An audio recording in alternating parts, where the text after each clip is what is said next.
గురు బ్రహ్మ గురు విష్ణు గురుదేవో మహేశ్వర అన్నారు ఒకప్పుడు. అంటే గురువుని ఒక దేవునిగా భావించేవారు. కానీ ఇప్పటి కాలంలో గురువు అంటే ఒక ఆట బొమ్మలా తీసేస్తున్నారు ఈ రోజుల్లో విద్యార్థులు. ఆ చిన్నప్పుడు స్కూల్లో ఏదైనా తప్పు చేయాలంటే అసలు ఎంత భయపడే వాళ్ళమంటే, అంటే మా గురువుగారు అసలు ఏం చేస్తారో అని చెప్పేసి గడగడలాడేది మా గుండె.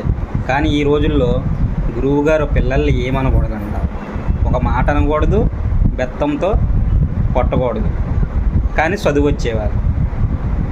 ఒకటి మాత్రం గుర్తించుకోండి, గురువు దగ్గర భయం లేనివాడు జీవితంలో మాత్రం కన్ఫామ్గా సక్సెస్ అవ్వలేడండి. కాబట్టి గురువుని దేవునిగా అప్పట్లో భావించేవాళ్ళు ఇప్పట్లో గురువుని ఒక ఆట బొమ్మలా చేసేస్తున్నారు. నేను చెప్పిన దాంట్లో ఏమైనా తప్పుకుంటే నన్ను క్షమించండి. ఫైనల్లీ గురువు లేనిదే విద్యార్థి లేడు.